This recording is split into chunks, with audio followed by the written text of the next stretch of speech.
Welcome to this explainer, everyone. If you're a B2B professional or an exporter looking to expand into the Middle East, you're definitely going to want to pull up a chair for this one.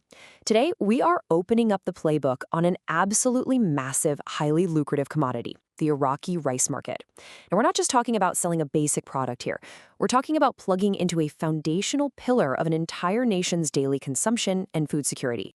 Okay, let's dive right in. Because the scale of this opportunity, it's literally massive right now.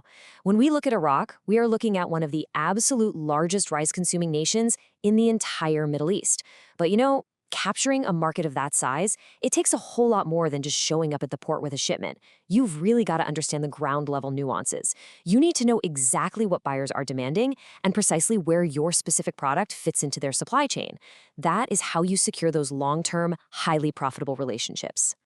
To really wrap our heads around the sheer demand here, we actually have to look at the culture. Get this, the word timin in the Iraqi dialect is practically synonymous with rice itself.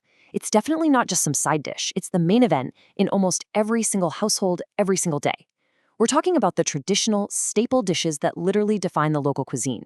Things like Iraqi biryani, dolma, cozy, and those giant, incredible mixed platters. But here is the absolute critical business driver for us. Domestic rice production in Iraq simply cannot keep up with this massive, nationwide demand, so the country depends heavily on imports. It is an everyday, indispensable commodity. So, here's our roadmap for this explainer. First, we'll look at the overarching market opportunity. Then, we'll break down the 5 key rice grades. Third, we'll match that rice to specific buyers. Fourth, we'll explore exactly why Pakistani rice wins out. And finally, we'll wrap up with your exporter success playbook.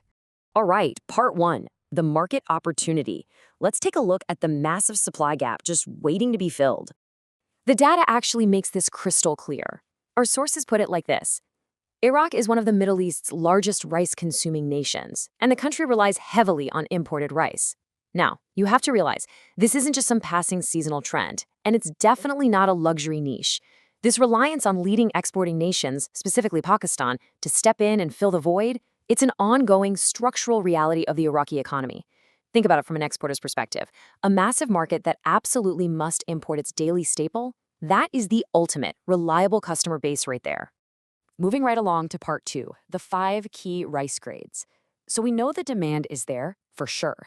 But what exactly are these wholesale buyers looking for? Let's break it down. Right at the top of the hierarchy, we've got 1121 Basmati rice. Make no mistake, this is the undisputed elite of the Iraqi market.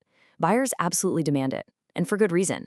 It's got that extra long grain length, exceptional elongation after it's cooked, a gorgeous soft and fluffy texture, and of course, that rich natural aroma. Because of this really premium presentation, it's the #1 choice for luxury restaurants, premium supermarkets, high-end retail, and top-tier food distributors. It's the best of the best. Now, the market is super nuanced, so we really need to look at how different grades capture entirely different sectors. On one hand, you've got Super Basmati. This one is a huge traditional favorite. It's known for its incredibly authentic flavor and long grain structure, which makes it super popular for everyday family meals. It completely dominates retail packaging. But then, on the flip side, you have 1121 Steam Basmati. This grade is all about those bright white grains and a highly elegant visual appearance. It's becoming massively popular among upscale restaurants and premium food businesses. For them, visual presentation on the plate is literally everything. And then we have the absolute workhorse of the massive institutional kitchens, 1121 Golden Sella. Seriously, imagine trying to cater a 500-person Iraqi wedding. You need a rice that isn't going to just turn to mush in a giant vat, right? Well, that is exactly where 1121 Golden Sella shines. It has a very firm grain texture, excellent grain separation, and this really attractive golden appearance. But crucially, and this is a real game changer, it is highly resistant to overcooking and boasts a super long holding time. When you're catering an event of that size, cooking stability is totally non-negotiable. Golden Sella just delivers every single time. Finally, to round out the whole portfolio, we have PK386 rice. You can really think of this as the economic backbone of the commercial sector. It gives buyers totally dependable cooking performance, but it remains very competitively priced. So naturally, it's the go-to option for budget-conscious wholesalers, institutional caterers, commercial kitchens, and bulk food service operations. Honestly, offering this specific grade just ensures you've got a complete top-to-bottom product line ready for literally any buyer that walks through the door. Okay, moving on to part 3, matching rice to buyers. Because, you can't just pitch any rice to any buyer. Let's translate all this product knowledge into a direct sales strategy. This is basically your ultimate B2B cheat sheet. Are you pitching to premium retail? You're going to want to lead with 1121 Basmati. Supermarkets? Super Basmati is your clear winner. What if you're pitching to hotels and high-end restaurants? Bring them the 1121 Steam Basmati for that gorgeous visual elegance on the plate. Trying to secure a massive catering company contract? They absolutely need the 1121 Golden Sella. And for those giant institutional kitchens, you offer the PK386.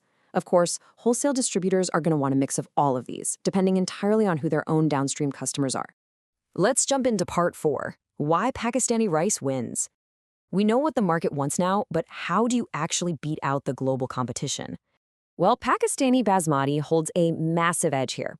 It completely delivers on that internationally recognized superior grain length and the authentic natural aroma that traditional Iraqi cuisine demands. But you want to know the real clincher? Modern processing in Pakistan now guarantees consistent, totally reliable export quality across every single shipment. And they do it all at a price point that keeps those wholesalers incredibly happy. It's a win-win. But it goes beyond just the grain itself. There's another major B2B differentiator here, flexible packaging. Iraqi wholesale buyers have very specific operational needs. And Pakistani exporters, they supply the whole shebang, everything from retail packs and bulk bags right up to highly sought-after private label packaging. Being able to let Iraqi wholesalers customize their packaging and slap their own localized branding onto premium imported rice, that is, very often, the absolute crucial closing factor for securing those huge long-term contracts. And that brings us to our final section, part 5, the Exporter Success Playbook. Let's take all this market intelligence and turn it into an actionable, step-by-step business strategy. Okay, here is your definitive roadmap for expansion. Step 1, master those local consumer preferences, which, hey, we've basically just mapped out for you. Step 2, focus intensely on building relationships. I cannot stress this enough. This is a heavily trust-driven market. Step 3, provide Arabic-friendly packaging. You want to eliminate any friction at the retail and wholesale levels right out of the gate. And finally, step 4, maintain consistent product quality and ensure ultra-reliable shipment schedules. Wholesalers just need to know, without a doubt, that your product is going to arrive on time, every single time, with zero variations. So what does this all mean for us? We've seen that Iraq's structural reliance on imports is essentially permanent. The daily demand is absolutely staggering, and the exact products that these buyers want are incredibly clear. The roadmap for Pakistani exporters to succeed in this space is fully laid out. The opportunity is massive, and the demand is indisputably there. So the only real question left is this. Armed with this playbook, which segment of the Iraqi market are you going to claim?